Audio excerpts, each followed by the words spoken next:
কথা কিন্তু সত্য। প্রকৃতি যদি সুন্দর থাকে, বায়ু দূষণ না হয়, পানি দূষণ না হয়, খাদ্যদ্রব্য ভেজাল মুক্ত থাকে, তাহলে কি আমাদের এত অসুখ বিসুখ হওয়ার সম্ভাবনা আছে? খুবই কম হবে।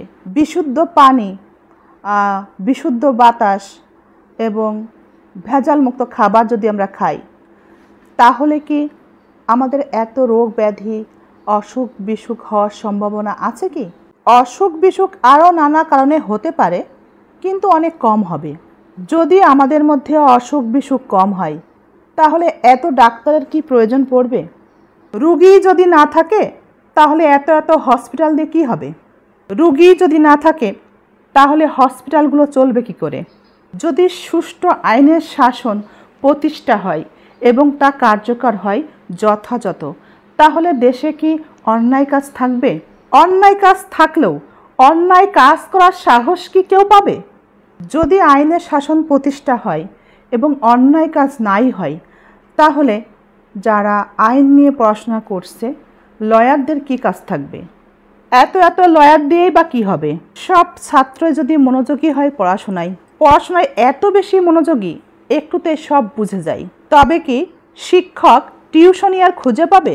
আসলে এই বিষয়গুলো ভাবনার। কিন্তু যদি জুতা না ছিঁড়ে যায়, তাহলে শোরুমে সব জুতা থেকে যাবে, জুতা কি আর বিক্রি হবে? আমরা যা চাইতাম আলাউদ্দিনের চেরাকের মতো তাই পেয়ে যেতাম।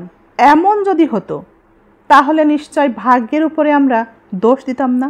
আমরা জানি ভাগ্য নির্ধারক হচ্ছে আমাদের সৃষ্টিকর্তা আল্লাহ, তাই হয়তো আমরা আল্লাহকে এত বেশি বেশি ডাকি। ভাগ্য যদি বিশ্বাস না করতাম, ভাগ্য বলে যদি কিছু নাই থাকতো, তাহলে আমরা আল্লাহকে ভুলে যেতাম, হয়তোবা প্রার্থনাই বসতাম না।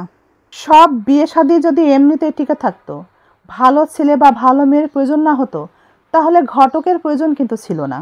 বিয়ে শাদীর ব্যাপারে ঘটকের প্রয়োজনই থাকতো না। গাড়ি যদি চলতে চলতে নষ্ট না হতো আর টায়ার পাংচার না হতো, তবে কি গাড়ি ঠিক করার জন্যে মেকানিকের প্রয়োজন হতো? যদি আমরা এত এত পরিশ্রম করে টাকা পয়সা অর্থ সম্পদের মালিক না হতে পারতাম, চোর তো চুরি করার সুযোগই পেত না। এবার আপনি বলুন, কোন পেশার মানুষ আমাদের কত ভালো চাই? কি বুঝলেন?